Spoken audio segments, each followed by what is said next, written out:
السلام علیکم۔ آج کے اس لیکچر میں ہم نذیر اکبر آبادی کی شاعری کو پڑھیں گے۔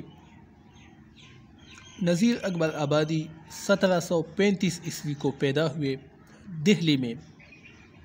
چند سال بعد انہوں نے ہجرت کی اور آگرے چلے آئے اور تقریباً تمام عمر انہوں نے آگرے ہی میں گزاری اور 1830 عیسوی کو انہوں نے وفات پائی۔ تو تقریباً 95 سال کی ایک بھرپور زندگی نذیر اکبر آبادی گزار چکے ہیں، بسر کر چکے ہیں۔ نذیر اکبر آبادی نے میر سودا کا زمانہ بھی دیکھا، میر تقی میر اور مرزا رفیع سودا کا عہد انہوں نے دیکھا، ان کی شاعری کو دیکھا، ان کے عروج کو دیکھا۔ اس کے علاوہ انہوں نے دبستان دہلی اور دبستان لکھنؤ کا مشاہدہ بھی کیا، لیکن وہ کسی بھی ایک دبستان کے پابند نہیں ہوئے، بلکہ فیض احمد فیض کے الفاظ میں کہ وہ خود سے ایک دبستان ہے۔ نذیر اکبر آبادی کی آواز دبستان دہلی اور دبستان لکھنؤ کے شور میں دب چکی تھی، کسی نے ان کو اتنی اہمیت نہیں دی اور ناقدین ادب نے ان کو ایک فحش گو قرار دیا۔ لیکن بعد میں جب ترقی پسند تحریک شروع ہوئی 1936 عیسوی میں، تو نذیر اکبر آبادی کو انہوں نے اتاہ گہرائیوں سے نکالا، اندھیروں سے نکالا، جاڑ پونچھ کیا اور ایک نئے صف میں اردو نظم گو شعراء کے اولین صف میں انہیں جگہ دے دی۔ ڈاکٹر ظہور احمد عوان اردو ادب کے ایک بہت بڑے ناقد ہیں۔ انہوں نے ایک کتاب لکھی ہے نظر نذیر کے نام سے، جس میں وہ لکھتے ہیں کہ نذیر نظم کے شاعر ہیں۔ نظم نے پہل ان کو موت کی نیند سلا دیا اور بعد میں نظم نے ہی ان کو گمنامی کے اتاہ گہرائیوں سے نکالا۔ نظم ہی نذیر کی موت تھی اور نظم ہی نذیر کی زندگی ہے۔ نذیر اکبر آبادی اگر نظم گو نہ ہوتے تو کچھ بھی نہ ہوتے۔ تو ڈاکٹر ظہور احمد عوان نے حالات کا اظہار اس انداز میں کیا کہ نظم نے اس کو موت کی نیند سلا دیا اور نظم نے ہی ان کو دوسری زندگی بخشی۔ یعنی جب نذیر اکبر آبادی جس وقت نظمیں کہتے تھے تو اس وقت غزل کا بہت چرچا تھا، نظم کو اتنی ترجیح نہیں دی جاتی تھی، تو اسی وجہ سے نذیر کا نام اندھیروں میں چلا گیا، اتاہ گہرائیوں میں چلا گیا۔ لیکن جب پھر ترقی پسند تحریک شروع ہوئی تو انہوں نے جب آپ کی شاعری کو پڑھا تو پھر ان میں وہ خصوصیات موجود تھی جن کا پرچار ترقی پسند کرنا چاہتے تھے، لہٰذا انہوں نے آپ کو ان اتاہ گہرائیوں سے باہر نکالا اور آپ کو وہ اہمیت دی کہ آج بھی لوگ ان سے انکار نہیں کر سکتے۔ اچھا، نذیر اکبر آبادی کو ایک عوامی شاعر کہا جاتا ہے کیونکہ انہوں نے عوام کے مسائل کو عوام ہی کی زبان میں پیش کیے ہیں۔ عوامی شاعر یعنی عوام کے شاعر۔ ہر عظیم ادب خاص لوگوں کے لیے ہوتا ہے، خواص کے لیے ہوتا ہے، لیکن نذیر کی شاعری عوام کے لیے ہے۔ انہوں نے اردو شاعری کے محل میں ایک ایسا چور دروازہ بنایا جس کے ذریعے عوام بھی اس کے اندر جا سکتے ہیں۔ نذیر نے عوام ہی کی امیدوں سے اپنی شاعری کا چراغ روشن کیا ہے، اسی وجہ سے اس کو عوامی شاعر کہا جاتا ہے۔ ان کی ایک نظم ہے آدمی نامہ، بہت مشہور نظم ہے آدمی نامہ۔ اس نظم میں انہوں نے مفلس عوام کے زخم پر مرہم لگانے کی کوشش کی ہے اور یہ بات کرنے کی کوشش کی ہے کہ تمام انسان، تمام لوگ اولاد آدم ہونے کی حیثیت سے ایک ہیں، چاہے وہ غریب ہیں، مفلس ہیں، نادار ہیں یا کوئی امیر ہے، لیکن پھر بھی انسان ہونے کے ناطے وہ سب ایک ہے۔ اسی لیے تو وہ کہتے ہیں کہ دنیا میں بادشاہ ہے سو ہے او بھی آدمی، اور مفلس و گدا ہے سو ہے او بھی آدمی، زردار بے نوا ہے سو ہے او بھی آدمی، نعمت جھکا رہا ہے سو ہے او بھی آدمی۔ تو یہ دیکھ سکتے ہیں آپ اس نظم میں، آدمی نامہ میں، کہ یہ بالکل انہوں نے عوام کی ترجمانی کی ہے اس نظم میں۔ اس کے علاوہ نظیر کی شاعری میں مقامی رنگ بھی پایا جاتا ہے۔ مقامی رنگ کا مطلب ہے ہندوستانی رنگ، کیونکہ وہ ہندوستان کے رہنے والے تھے اور ہندوستان میں پھر وہ آگرے کے رہنے والے تھے، تو اس میں اور رنگا رنگی بھی دیکھی جا سکتی ہے۔ نظیر خالص ہندوستان کے شاعر ہیں، ان کی شاعری میں مقامی رنگ نمایاں ہے۔ انہوں نے ہندوستان کے لوگوں کی پیٹ اور مفلسی کی بات کی ہے۔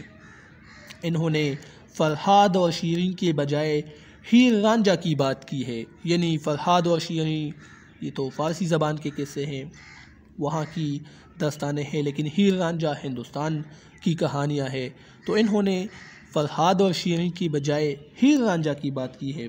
نیل اور فرات کی جگہ گنگا و جمنا کی بات کی ہے۔ نیل و فرات یہ عراق، مصر جس کے کنارے کربلا واقع ہے، وہاں کی بات نہیں کی، ان علاقوں ان ممالک کی بات نہیں کی، بلکہ انہوں نے گنگا و جمنا کی بات کی جو کہ ہندوستان میں ہے۔ تو اسی وجہ سے ہم کہہ سکتے ہیں کہ اس میں مقامی رنگ موجود ہے ان کی شاعری میں۔ انہوں نے اپنی شاعری میں ہندوستانی تہذیب کی عکاسی کی ہے۔ انہوں نے عید الفطر، شب برات اور دیوالی کو اپنی شاعری کا موضوع بنایا ہے، تو یہ سب ہندوستان ہی میں ہے۔ وہ کہتے ہیں ایک نظم میں کہ پچھلے پہر سے اٹھ کے نہانے کی دوم ہے۔ عید الفطر کا منظر بیان کرتے ہیں کہ شیرو شکر سویاں پکانے کی دوم ہے، پیرو جواں کو نعمتیں کانے کی دوم ہے، لڑکوں کو عیدگاہ کی جانے کی دوم ہے۔ تو یہ سب کیا ہے؟ یہ سب ان کے ہاں مقامی رنگ ہے۔ نظیر کی شاعری کی ایک اور اہم خصوصیت فطری شاعری، فطری نیچرل پوئٹری جس کو ہم کہتے ہیں۔ اگر اردو ادب کے شعراء کے کلام پر نظر ڈالی جائے تو یہ بات سامنے آ جاتی ہے کہ نذیر اکبر آبادی نے جس طرح فطرت کو بیان کیا ہے شاید کسی دوسرے شاعر نے بیان کی ہو۔ نذیر نے قدرت کے کارخانے کو، اللہ تعالیٰ کی پیدا کردہ تمام چیزوں کو تفصیل اور جزیات کے ساتھ موضوعی سخن بنایا ہے۔ وہ خود بھی ان سے لطف اندوز ہوتے ہیں اور قاری کو بھی، پڑھنے والے کو بھی مسرت بہم پہنچانے کی بھرپور کوشش کرتے ہیں۔ اس نے ہندوستان کی موسموں کو تفصیل کے ساتھ بیان کیا ہے۔ اس ضمن میں اس کی ایک نظم ہے مشہور، برسات کی بہاریں۔ برسات کی بہاریں ان کی ایک مقبول نظم ہے۔ اس میں وہ کہتے ہیں کہ کیچڑ سے ہو رہی ہے جس جا زمیں پہ سلنی، مشکل ہوئی ہے وہاں سے ہر ایک کو راہ چلنی، پسلا جو پاؤں پگڑی مشکل سے پھر سنبھلنی، جوتی گری تو وہاں سے کیا تاب پھر نکلنی، کیا کیا مچی ہے یارو برسات کی بہاریں۔ تو آپ ان اشعار میں دیکھ سکتے ہیں کہ جب برسات کا مہینہ آ جاتا ہے، بارشیں شروع ہو جاتی ہے تو ہر جگہ کیچڑ ہی کیچڑ ہوتا ہے، زمین پھسلن ہو جاتی ہے، لوگ گرتے ہیں، ان کی پگڑیاں گرتی ہے، جوتی جب کیچڑ میں پھنس جاتی ہے اس کو نکالنا مشکل ہوتا ہے۔ تو یہ آپ دیکھ سکتے ہیں ان کی شاعری میں فطرت کو۔ اس کے علاوہ نظیر کے ہاں وسیع ذخیرہ الفاظ بھی موجود ہے، یعنی بہت زیادہ ذخیرہ الفاظ۔ میر انیس اور نذیر اکبر آبادی یہ دونوں ایسے شاعر ہیں اردو ادب میں کہ انہوں نے اردو زبان کو نت نئے الفاظ سے مالا مال کیا، اس کی دامن کو ان الفاظ کے ذریعے مزید وسیع کیا۔ نذیر کے پاس الفاظ کا ذخیرہ بہت زیادہ تھا، ہر چیز، ہر آواز اور ہر کیفیت کے لیے اس کے پاس ایک علیحدہ لفظ موجود ہوتا ہے، جس کی وجہ سے اردو کے ذخیرہ الفاظ میں بھی اضافہ ہوا۔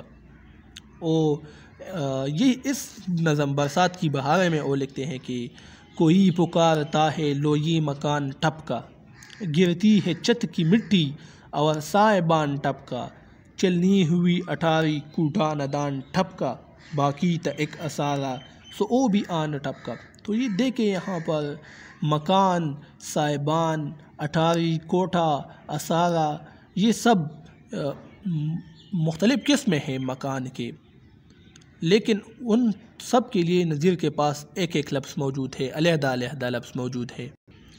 اس کے علاوہ نظیر اکبر آبادی نے اپنی شاعری میں اقتصادی مسائل کا ذکر بھی کیا ہے۔ اقتصادی مسائل یعنی مالی مسائل۔ نظیر اکبر آبادی نے اپنے معاشرے کے اقتصادی مسائل کو اپنی شاعری کا موضوع بنایا ہے۔ انہوں نے لوگوں کی مفلسی کو اعلیٰ انداز میں بیان کیا ہے، روٹی کے لیے محتاج، غریب اور مفلس لوگوں کی عکاسی کی ہے، ان لوگوں کے بھوک کی بات کی ہے، پیٹ کی بات کی ہے، اور جب ان لوگوں کے پیٹ بھر جاتے ہیں، ان کو روٹی مل جاتی ہے تو ان کی خوشی کی بات نہیں ہوتی، وہ خوشی سے پھولے نہیں سما رہے ہوتے۔ تو اس سے اس دور کے عوام اور ان کی بھوک اور